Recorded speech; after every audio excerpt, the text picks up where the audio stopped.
Welcome back to the Gyrl podcast. I'm Kyra. Thank you all for joining. All right, I am so glad and pleased to welcome Toni to the Gyrl podcast. Welcome, Toni.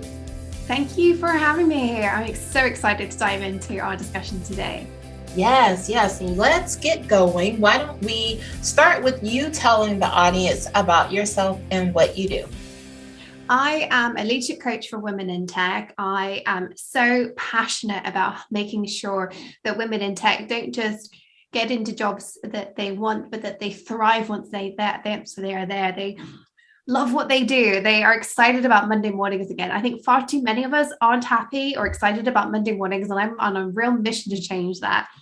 And as a result, my underlying mission is to change the world of technology for the betterment of every single one of us as women, as users of technology, and for the planet and for the human race, because technology permeates everything we do. It allows us to do this podcast, right?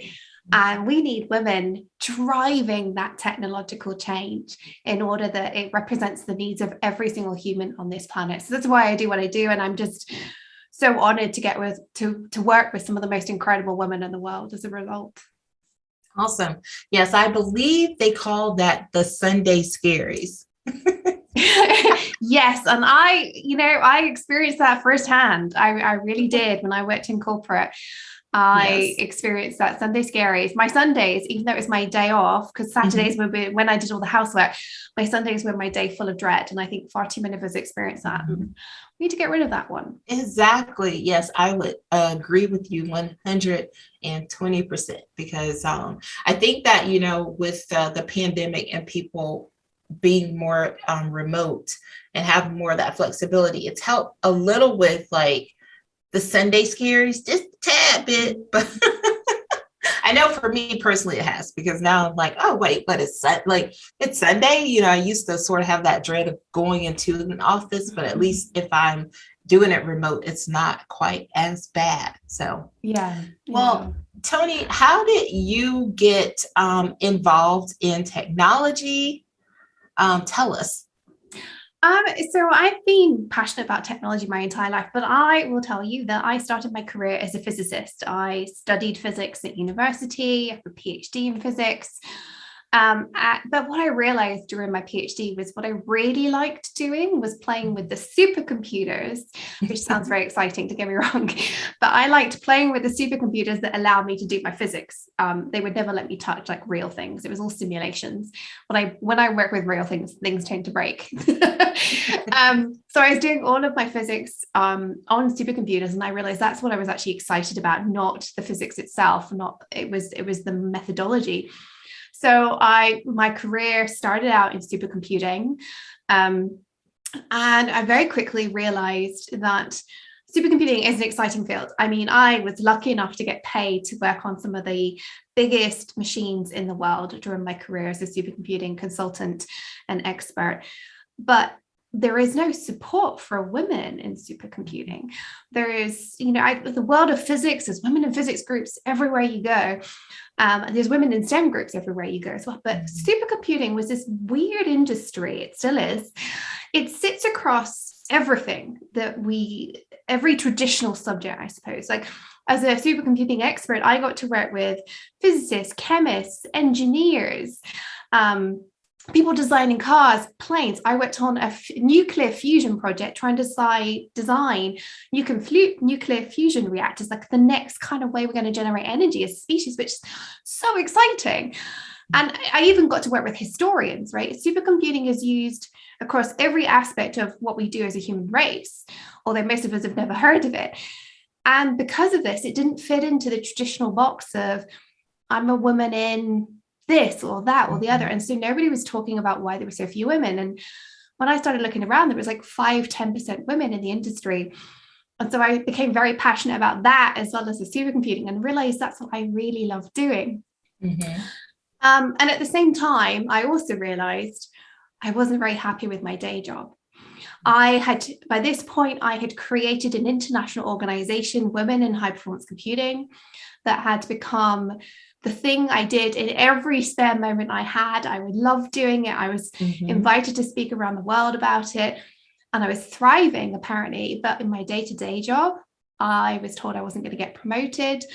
I was burnt out. I was so miserable.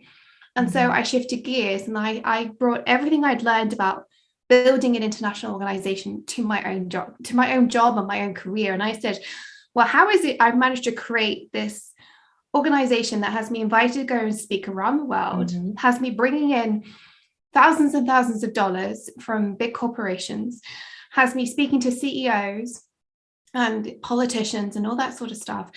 And yet my career, like the thing I'm paid to do is stalled. And I was like, well, okay, I'm really good at networking when it's about women in HPC, really good at public speaking, or when it's about women in HPC. I'm really good at solving problems.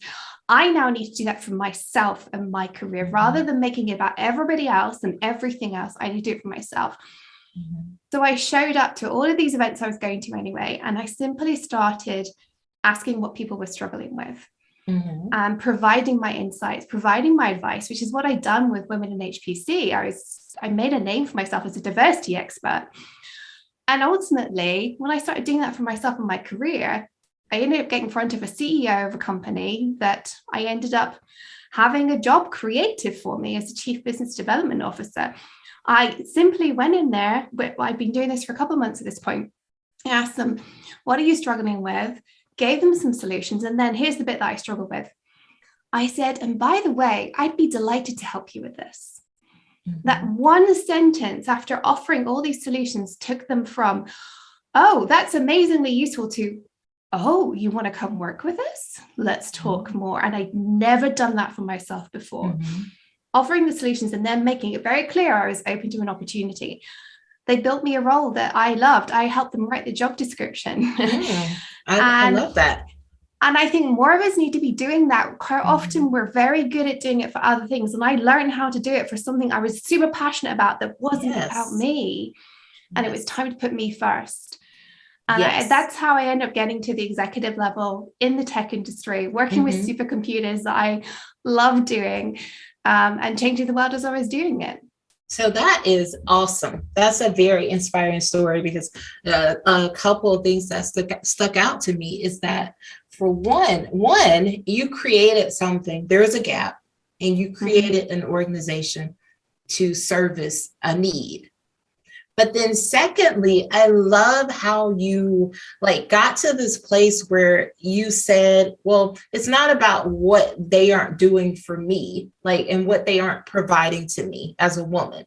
I'm going to take all these things that I've done, because I think that shows up a lot with people who have entrepreneurs who have their businesses, and you're doing something similar to what you're doing in your everyday life. But it's like, why aren't you getting noticed? Why aren't you climbing the ladder? But then you're like, but I'm doing all these things over here, and I'm getting the acknowledgement, and people, I'm speaking, I'm going around the world and talking to different people about this very topic. And so I just think that what you just talked about is a different way that we all can look at, as opposed to maybe not that people fall in the victim, or, not like you're a victim, but sometimes when we're like, well, they won't make room for me. You kicked down the door. Yeah. And then you went back and said, now I will help you. But here's how I'm going to help you. And you controlled your own destiny almost.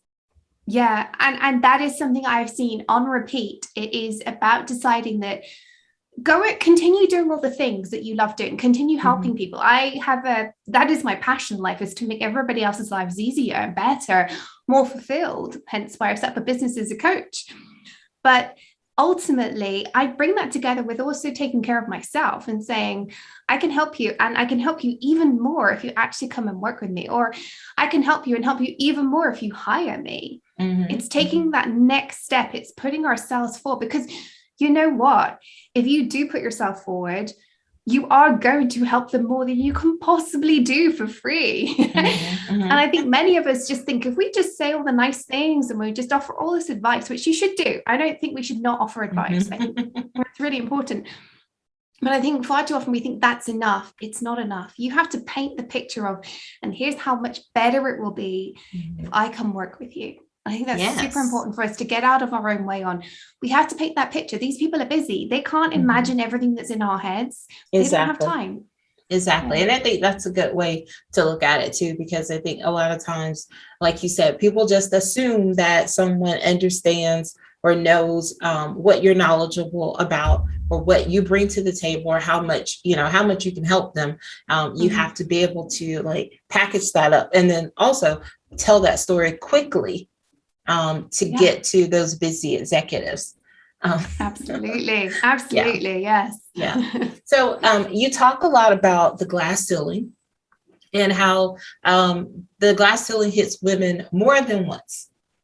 Can you explain about that, what you mean by that, and what they can do to push through each time? This is something I didn't understand early on in my career. I'd heard about the glass ceiling. I was kind of like, what is it? I think most of us kind of understand what the glass ceiling is, but it's, in short form, it's when we reach a point in our careers where we're looking around and we think, I'm stuck. Why am I stuck? Initially, we aren't quite sure we are, but after a year or more of pushing more and more, trying to get those responsibilities, that promotion, improved salary, improved opportunities, all those things, we're trying, and yet nothing is unsticking. It's like, it's almost like you're walking through a bog, or through tar or something. It's just like nothing's working. Right. And I think a lot of the time we realize we've hit the glass ceiling when we're looking around and thinking, why am I experiencing this? And yet my male peers who are less qualified than me are getting those opportunities I'm after. And there are tools and techniques we can all use to push through. But what many people don't realize is that you'll get this more than once. Just because you've pushed through that glass ceiling, you shattered it once, doesn't mean you're not going to get stuck again. Sadly, until we change the world of work for the better, and actually this applies to business owners as well, it is an uneven playing field for women and for any underrepresented group as well. We are going to keep hitting that glass ceiling, and it's a multi-layered problem, and it breaks my heart. But the good news is that once you know what to do about it, and you're aware that it's going to keep happening, you can be more alert to like, okay, this is what happened before. I'm here. I now need to start doing something about it. I need to shift gears, rather than like, again, being caught off guard. The first time we're often caught off guard. If you know it's going to happen again, until you are in the position to change it for everybody else coming along behind you, which I hope to heaven you do. If you have the ability to rise up, please lift everybody up behind you. Like, we should all be doing that for each other. But just stay alert to the fact that it's going to keep happening. But there are several things you can do. First things first, you have to actively work on your visibility, owning your wins and outcomes, even if they're team successes. Instead of introducing yourself as director of marketing or CEO of this company, start introducing yourself as the director of marketing who's been responsible for a $3 million marketing campaign that achieved 10% market share, a $100 million market. Still one sentence. This is a long sentence, but it's one sentence. Yes, you are a director and it's a team effort, and there are lots of other people that went into creating that product or solution that you're marketing, but I still want you to own it. And I want you to go in there with statements of impact. And that's what that marketing campaign that was $3 million, it's a 10% market share, is actually saying. You're not just a director of marketing, you're a director of marketing that's done all of this great work. And you need to tell people that. That's the first one. Now, don't get me wrong, men don't have to work as hard at this, but also equally, they find it easier than we do to say that. So it's a very, very uneven playing field. They don't have to work as hard, and we start on the back foot, right? So anybody listening to this who is experiencing the glass ceiling, actually anybody's listening to this, I want you to figure out, what do I actually do? How do I impact things? Get some numbers around that and bring that into your one sentence pitch. That's the first thing, and probably the most important thing you can do in terms of breaking through that glass ceiling, because it basically says, I'm here, pay attention, right? Second, I will say to people, work on your visibility in your current workplace. If you've been told, for example, you need to work on certain areas in a performance review, you need to start now own that. It's not sufficient to wait a year and bring it up to your boss and say, I've done this, this, and this. Mm-hmm. You need to make it your job to update your boss, who has 100 other responsibilities other than you and doesn't have time for this. Mm-hmm. You need to take 5 minutes once a month to say to your boss, I've been working on A, B, and C as per my performance review. And then here's the really good bit. This is the bit that most people don't do. Ask them for feedback. Making your boss your mentor, whether officially or unofficially, makes them pay attention to your progress. You might do exactly the same stuff, but the one change to make is to get your boss emotionally involved in your progress by asking them, I'd love to know, I've been working on this. Would you mind giving me some feedback on it? Suddenly they pay attention to you. They are emotionally invested in your progress. They want you to see you doing well because they're offering you feedback as an unofficial mentor. Mm-hmm. It starts to really break down the unconscious bias of the patriarchy at work. Mm-hmm. And because it's there, right? We can all work around it by doing this. So get your boss to be your mentor in a very small way, even if you don't really ever take their advice. I always say with the boss, you need them on your side. It doesn't mean you have to take their advice. Okay. So Exactly. get them on your side by asking that. And then the final piece of breaking through the glass ceiling. I mean, I could talk about this stuff all day, don't get me wrong. But the other absolutely essential thing you need to do is build your network. You should be spending 10 minutes every day, every weekday on LinkedIn. It's fascinating to me that LinkedIn is the platform that CEOs are actually on. It's the only one they're on for many of them. Some of them occasionally do Twitter, but they're all basically on LinkedIn. You need to connect with one person a day and follow up with 3 people a day. 10 minutes, that's all it takes, right? It's so simple, but it's also your biggest asset. Your network is the thing that will open the doors for you. My C-level job happened because a friend introduced me to that CEO who was blown away by me and then created a role for me.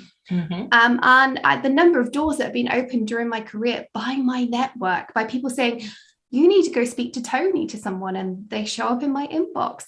That happens because I'm always networking. 10 minutes a day, that's all it takes.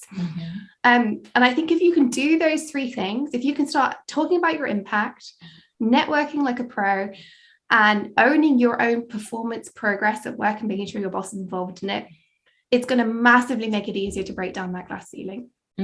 Those are great. That's great advice, Toni. Because I think a lot of times people, like you said in the beginning, when people don't actually talk about the impact that they've made. And for women, it's a lot harder because women don't feel comfortable with the self-promotion. Like you said, a male would be, oh yeah, and we did this and it, da, da, da. And sometimes it's not even the we that did it, it's a lot of times the team that did it, but we do have to become more comfortable in that self-promotion role and being able to talk about our wins and our impact in an organization. So those are great tips. Yeah. Thank you for sharing. And it is just, I think it's one of these things we need to realize we need to keep using these things, right? Just because we've done it once, it's not sufficient. We have to keep, this is like a muscle you're going to have to develop, you're going to have to grow, and you're going to use it for the rest of your career, and it's going to get easier. So it's really hard to talk about ourselves in that way the first few times. And then eventually you'll be like, oh, actually, this is easy, because you know what? That is something you should be owning. All of that work is something you should be owning. So get uncomfortable that first few times, and then actually you'll wake up one day and realize, actually, that's kind of easy to do, which is the place. Yeah, exactly. Yes, you have to definitely become comfortable with that. I think it's essential to the growth in your career. So what is, talk about your approach for women owning their career trajectory. I know some of the things you just mentioned really does help instead of letting it happen. Would you say that those 3 tips you just gave us are essential to really helping a woman to own that career? Yes, I very much so. I mean, that's really about owning your progress, owning your, it's owning the execution of your career. But I think also, in addition to that, we need to be really intentional. And I think this is where a lot of us stumble. Like, If you have a plan, if you're intentional about anything, you're more likely to rapidly progress and achieve success. And particularly early on in our careers, a lot of us get quite bored. In my experience, is where, we have to work our way up through the corporate ladder, or even if you're setting up your own business, at the beginning, you're doing all the things, right? And it's not until later on that you can outsource stuff, right? Right. If you have a plan and you're intentional, you are going to move through that faster. You're going to try more things faster and figure out where your zone of genius is. You're going to realize what you need to be letting go of. You're going to realize what your ideal role looks like faster. And that's what I really want for everybody. Now, that doesn't mean that you have a plan and you stick at it for 20, 30 years and you're not allowed to deviate. No. A good plan adapts to new information. But it does mean that you are having conversations with the right people about things that are interesting. So, for example, with me, I decided, as I described at the top of the show, I decided I needed to get out on the job market. I need to take those skills I'd learned from running an international organization as a side hustle and bring that to me. So having that conversation with the CEO was intentional. I had a plan of action. I was like, I'm just going to go out, I'm going to talk about myself, I'm going to solve problems with people. And then when I'm excited about what they're actually doing, I'm going to make it clear I'm excited the possibility of continuing working together.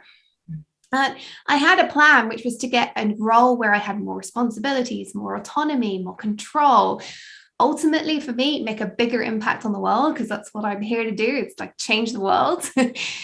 And I knew the actions I needed to take. I knew I needed to network. I needed to be talking about solutions. And that's what it's really about. Owning your career trajectory is just owning your future. It's saying, I'm not just going to allow this to happen to me. Actually, an interesting story that many listeners may resonate to. One of my clients recently shared with me her story of what she called subtle career segregation. It's a term she coined, but so perfectly describes what I think many of us experience. As women, we are on average likely to be better than our male peers at certain things, from planning, organizing. In my client's case, for her, it was explaining technical jargon to the sales team. The rest of her technical team were terrible communicators. She was really good at it. So she was brought out to explain the product technically to the sales team. Early on in my career, she was asked to do this a lot and ultimately was offered what looked like a promotion. It would have been a promotion that would have made her into this kind of technical translator, if you like. And she told me she was really, really tempted. It was easy work. She could do it without trying hard at all. She enjoys speaking to people. She enjoys teaching and training. But she thought about it some more and realized that although it was fun, it didn't lead her to where she wanted to be ultimately, which is today a VP of engineering. She knew that that's what she wanted. But if she took the opportunity she was being offered, even though it was more money and an easy job, it would have been a career dead end for that role that she actually wanted. And that's what I'm really talking about with that own your career trajectory. Be conscious of your choices. Ask yourself, where does that lead me, even if it's fun? And will that excite me in 1 year, 5 years, 10 years? If it doesn't, if you're like, it's just going to be fun for 6 months, ask yourself, well, do I want to do that? You might still want to do that, but be really conscious of the choices you make.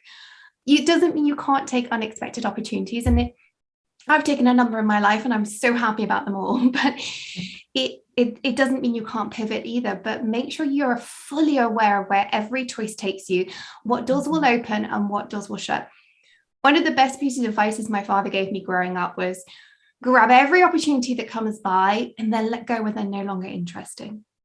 Like you have to grab them and you have to be willing to let go. And I think that is a kind of a principle I've lived by. And knowing when to let go comes down to having that clear plan of action for yourself. Yeah, I think that's really good advice. And I also too, because I think a lot of times what happens in corporate organizations, and I think this is important for people to get, because I think you get it when you've been working longer and you've started, get more wisdom under your belt, is that a lot of times organizations are going to give you, I mean, they're going to offer you the opportunities that work for them, that work best for what they need. And so Yes. you're right. So a lot of times it's like, oh yeah, we really need you to like step in because we've got a gap. You know, they're looking at the gap that they have, and oh, we think this person can fill it. And oftentimes that gap doesn't align with, like you said, what you are intentional about and what you want to do long term in your career. So you definitely have to like see it as, like you said, okay, it might be an opportunity for today, and then think through, is it the long-term opportunity to get me to this point? If not, then maybe, yeah, I'm going to do this for like a year, and then I need to shift if there's nothing else. But yeah, I think that's important too, because I think a lot of times when you work in organizations, like, yes, you would like to think that in an organization that they are going to be thinking about your growth and where you like to go. But just honestly, I mean, they look at the gaps and where they need to fill like the holes. Yeah. Yeah. And we need to do that for ourselves, right? At the end of the day, a corporation does that because they have a business to run. Exactly. It's time to treat our own careers like a business. It's our business. Yeah. Not being pushed around by other people. If a company did that, they'd fail. Start owning your career like it's a business. Exactly. Yeah, for sure. Can you talk about why you coach the whole woman and not just the career woman? And why is that important? I love this question. I'm so glad you asked it. So thank you. Many women come to work with me to work on their leadership or get a leadership role that really excites them. I love talking leadership. I could talk about that all day long. And obviously part of going hand in hand with that is creating that leadership role you love.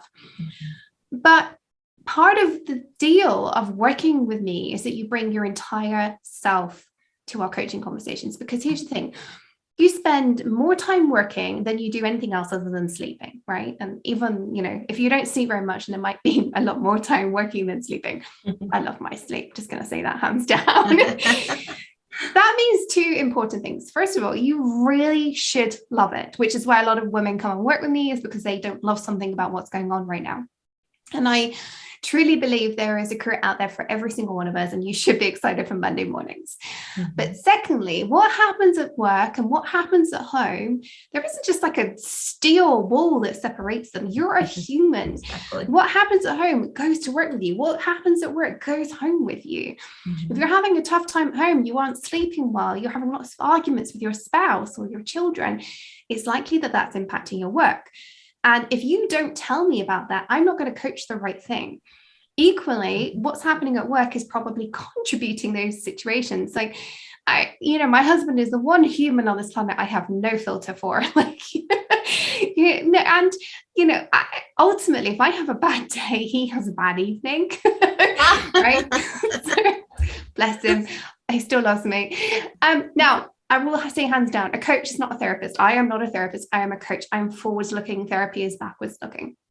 But the idea that you only bring your work stuff to me really limits how fast you can progress and move forwards. So, and I do this, I will say, I do it as my own coach. Yes, I have a coach because I don't believe you can coach yourself. She focuses on business coaching because that's what I need at this point in my career, my life. And honestly, my coach knows everything about me personally. And as a result, I'm actually a better business owner. I'm a better coach, but I'm also a better wife, daughter, aunt, sister, friend, because she coaches the whole me as well. And I think when we're open to that, when we're open to realizing that everything that happens in our life is one bubble, then we're going to unlock so much more about ourselves. The whole idea of work-life balance suggests it's either or. It's like this thing, and there's a line in the middle. It's not. It's a hot mess. It's a mesh, right? And so actually, and one of the other things that goes hand in hand with that is I talk a lot with my clients how you need downtime, because actually we do our most important creative thinking about problems when we're not consciously thinking about it. If you are always working, you are not solving the hard problems because your brain doesn't get unconscious processing time. So you have to have a good home life and firm boundaries around when you finish work, so you can ask yourself those hard questions about your day job. And then your brain can unconsciously process, and you wake up one morning and think, oh my gosh, I have this great solution. That should be the way our brains operate, but the 21st century doesn't encourage it. And that's where we really need to get to, because that's how you become extraordinary in everything you do. I like that. Can you let the listeners and watchers out there know how can they work with you? You can find out about all of my work on my website, but the way I work with women is typically you either come and work with me one-on-one, or you can work with me through one of my group programs I have, the Lit Up Leadership Academy, which is my way of assisting women in a group capacity, if you don't want to work with me one-on-one, to really develop and thrive in leadership careers. You can find out all about all my programs over at tonicollis.com, and I'm on LinkedIn, Facebook, Instagram, all the places. I'm one of the only Toni Collises out there in the world, so it's easy to find me. Yes, and you can find the links in our show notes as well. Awesome. Well, this was so great. Such great nuggets, especially like it's always good to hear, good tips and advice on like growing your career. And I think that no matter how many times we say it to ourselves, I must own my career. I think a lot of times it's always good to just get that reminder, right? That you have to you are responsible for owning your career, not your manager. I mean, these people they just play small little roles in your bigger story, but you are the ultimate like driver and leader of where you go next. So thank you so much for these valuable tips, Toni. Oh, it's been so much fun. Such a pleasure. Thank you. All right, now we're going to go into our last segment, which is 5 Things with Toni. I'm going to ask you 5 random questions, and we're just going to use that to get to know you on a little bit deeper level. So the first question is, how do you start the day? A cup of coffee and 10 minutes of intention setting every day. Nice, like that. What is one goal that you set for yourself this year? Oh, well, it was to launch my Lit Up Leadership Academy, which I've now launched twice. My favorite thing. Awesome. Look at you out here crushing the goals. What is one thing that you do for yourself for self-care? So I love to curl up with a good book and a cat and a favorite cup of tea or coffee. I'm a coffee lover, but I do like my occasional tea. I try and do that for at least an hour every weekend, even when I'm super busy, super stressed out, all that. Cup of coffee with one of my cats. I have 4, with a good book to kind of like just center me in some way. That's one of my favorite things to do. Yes. Next, how do you spend, what do you like doing on a day off? Oh, I used to say I loved gardening. This year, that's kind of fallen off the radar a little bit. These days, honestly, lockdown life is kind of live with me. So I love a good Netflix binge. I can agree with that. I mean, it's still, I'm still sort of living in the lockdown life myself. So and when I get excited about, okay, wait, so I can catch up on, I can binge watch this show this day because this weekend I don't have anything to do during this time. So yes, I get super excited about that. And lastly, how do you end the day? So actually, I will admit I do a little bit of Netflix, the personal end of my day. But actually, one thing is I'm very, very kind of religious about is the end of my work day. I have a shutdown procedure. I even at the end of this is very geeky. I say shutdown complete, and it's my way. I do a certain set of things. It's my way of allowing myself to walk away from my business, walk away from all the to-dos, and emotionally leave my office and not take it with me at the end of the day. Awesome. I love that. Well, thank you so much again. I really enjoyed having you on the show and having this conversation, and you're always welcome to come back and join me on Glow Up Girl podcast and share more tips in the future. Oh, thank you. This has been absolutely fabulous. Thank you. Awesome. Well, stay tuned, everyone. I'll be right back.